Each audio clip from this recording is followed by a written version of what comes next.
What's going on, guys? I'm just gonna be honest right off the bat and tell you that I probably tried to make this video 3 or 4 times already. And here's why. Because I've been experimenting a whole lot. I've got, in the last month, I've been doing a lot of things, but probably more like 2 months. Between instant photography and now manual lenses, I just kind of been tinkering in between, some paid work. I kind of been tinkering with, other things. So, had a little money to play with. So, and I say a little, and I said, let me just go and kind of experiment with some things, keep my receipts for things that I'm not going to keep, but try out some new stuff. So, got a new instant camera I'll talk about probably in another video, but this video is about manual lenses. So, I did have some manual lenses in the past when I shot with the Canon M system. That was the mirrorless system, way back when I really got into mirrorless photography after I had DSLRs. But I haven't had too many for the Fuji system, which is what I, shoot now. But I said, you know what? I like the manual experience, especially when you're shooting with these, Fuji cameras that are very vintage. I have the XT2, the X Pro 2, and even my XT10. They all have the aperture dials, and it has a physical appearance to it, right? That reminiscent of film cameras. Unlike this camera that I'm shooting with, which is the XS10. This is more like, the old DSLRs that I used to have, and, kind of mimics that. This is more for video only for me. I do use photography, here and there because it has some features that I like. It has Bluetooth, so the connection is quick in terms of transferring photos. But in terms of the handling, it is definitely DSLR like. And, I don't really like putting a manual lens on that. So this will, probably will never see a manual lens on it ever. But my other ones have that feel to it. So I said, let's get some manual lenses. So first, I'm going to tell you what I purchased. And then I'll tell you what I kept. So I end up getting, going down the TTArtisan route, other than one lens, which I got a 7Artisans lens. So first I'll start with that. I got the 7Artisans 7.5 millimeter fisheye lens, and that's cool. I got the TTArtisan 17 millimeter 1.4. I got the TTArtisan 23 millimeter 1.4. I got the TTArtisan 25 millimeter f2. I've got the TTArtisan 35 millimeter 1.4. And lastly, the TTArtisan 23 millimeter 1.4. And then I got the 50 millimeter TTArtisan 50 millimeter 1.2.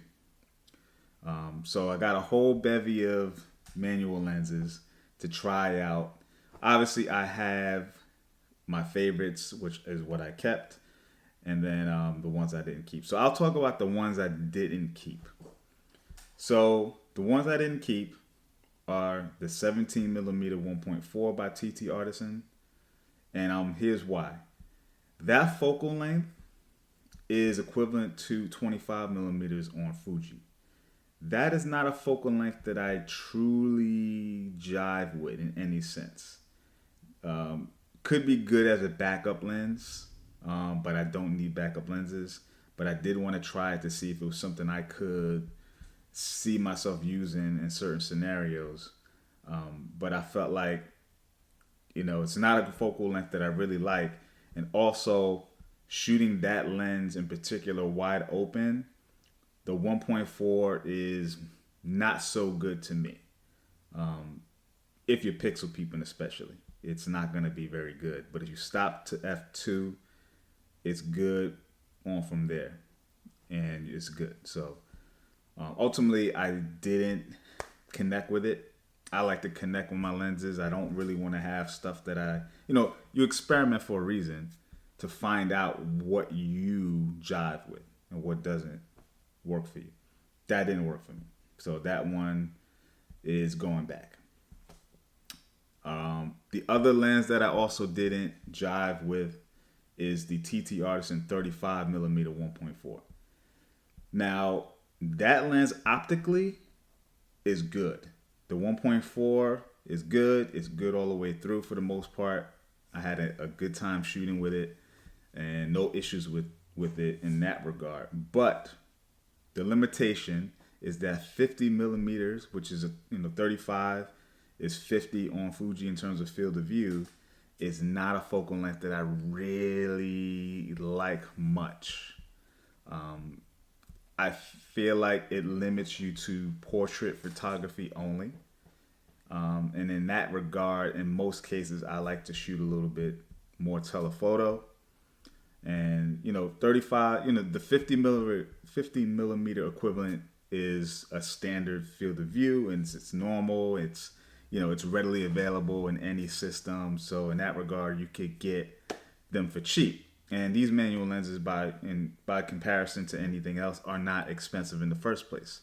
But again, I don't want to have waste, and I don't want to have too many excess of things. So I decided to let it go. So that lens did not stay. So I did decide to keep all the other lenses. So I'm going to talk about those in particular now. So first, the fisheye.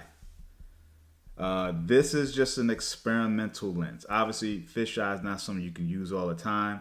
You get a little bit here and there, and you want some cool shots, something fun to play with. That's what I got it for. It was something that, listen, I don't have anything like this. I'm probably never gonna. They don't make. I don't even think they make autofocus fisheyes. You don't really need to because it's such a wide lens. Everything's in focus. Just something to have in the kit for some fun. I don't really know what I'm going to use it for. I've already used it, and got a few shots with it, like in Journal Square, and it's fun. It's cool. Just distorts reality. It's an artistic thing. All right, so that's really all I can say about it. It's a good build. The lens hood is built in, so you don't have to worry about that. It's a 2.8, so decent low light if you need it. So no issues there. Nothing really else to say about it. Next lens is the 25 millimeter f2 TTArtisan lens. Now this lens, what I like about this is the compactness. It's a pancake lens. It's a pancake manual lens. I thought that was pretty cool. And this was dirt cheap. This was like $65. Really cheap. But the quality is good. It's a very good focus. Good focusing lens. It's sharp from f2. Wide open. That's a great thing. It's built well. These things, obviously they're cheap, but because they don't have any electronics, everything is built well. It's metal. It's strong. No issues. So I like it. Another thing to add is I did purchase some additional tabs for the lenses. I like that experience of having tabs on the lens. So like I can call it a focus tab, focus wrench, depending on how you search it online. That's what will come up. But I think it's really cool. Especially with something this small, what happens is when you use your, if you didn't have the focus tab and you use two fingers, because it's such a small lens, your hands can get in the shot and you don't really pay attention to that. So you try to keep one finger, using one finger, or, my hand on the edge with the tab, and it kind of makes it easier to not get your hand in a shot. But I really like this lens. As you know, I have autofocus lenses, and the setup that I have, most of these lenses mimic the same lenses I have in the autofocus. So I have the 27 2.8 WR lens for Fuji, and this is very close to that same kind of experience. Also I have the 18 f2, so the focal length isn't there, but in terms of being compact lenses, this kind of fits into my pancake lens, lens setups. So like that. So we already talked about the fisheye. The next lens is the 50 millimeter 1.2 TTArtisan lens. I really like this. Also, another thing, besides the tab, I also got these screw-in lens hoods, really making it retro. Look at that. That's pretty cool, right? Really makes it retro. And so I got that to go with the lens just to make it look good. Other than that, I don't care about flares and all that. This is not professional lenses, but 50 millimeter 1.2. I thought initially this would be challenging because 1.2, 50 millimeters, thin depth of field, but the focus peaking and the fact that you are kind of punched in, this is actually probably the easiest lens to focus with in a way because you see more. The wider it is, it's harder to see the details. But because you have a lens that is showing detail at a decent I guess this would be normal, but because of the crop, it becomes a medium telephoto. You're seeing things in camera much easier than a wide angle lens, like say the 25. Which still, it's not hard to focus either because focus peaking helps. But this is even easier to focus, even though it's 1.2. And the 1.2 is pretty damn good. Now, you do get some softness, and I do see some fringing, but, that goes away pretty quick. And again, because it's manual and because it's fun and because it's inexpensive, I don't really care. This is for fun. I'm not looking for technical perfection. I just want a fun time, right? And so I really like this lens. This gives me my, portrait work. I want to do a portrait. I probably would use electronic shutter or put an ND on it, a variable ND, just so I can use that 1.2 at its advantage. But even then, I wouldn't really care. I'd probably just stop down to 1.4 f2 and just have fun with it. I just like the option of having that 1.2 because they do make an f2 version that looks very similar to this one. But I decided to get something that was a differentiator, something different. Especially since I have the autofocus Fuji f2 lens. I didn't want to have a direct duplicate. You're buying this for some features, get a little bit faster. So this is really cool. Love it. I'm definitely going to be using this pretty soon, probably for some family events over the weekend and, shoot some portraits of family members and friends. So that's that. And lastly, my favorite of the bunch is my favorite focal length of all time, and I have it affixed to my X Pro 2 right this very moment, and that is the 23 millimeter 1.4. This is my favorite one. This was the one that I really wanted to get and was interested for a long time. This was the gateway to all the other lenses in the first place. This, before any other lens was even thought of, this was the one I thought of, and I thought it just for this camera. The Fuji X Pro 2, baby. Got it just for this.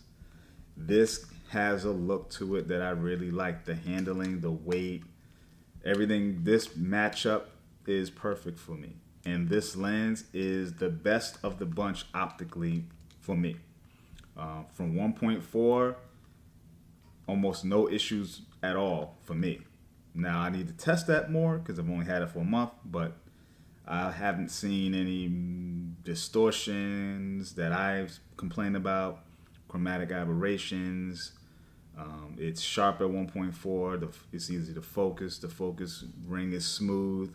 Again, I put the tab on it, and I also put the screw-in lens hood.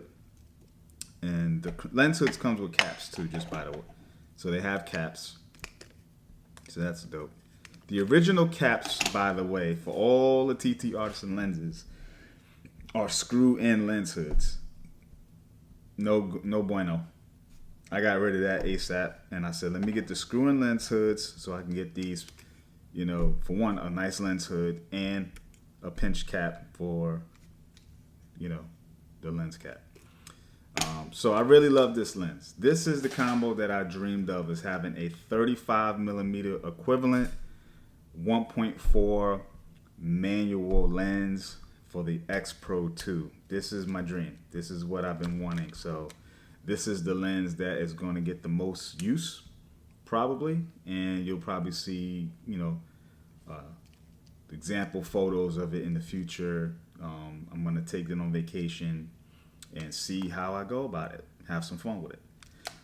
So yeah, this video is a bit long, but wanted to share what I got going on here with manual lenses. Do you use manual lenses? What do you use? Do you have TTArtisan lenses? Talk to me. Till then, stay safe and see you next time.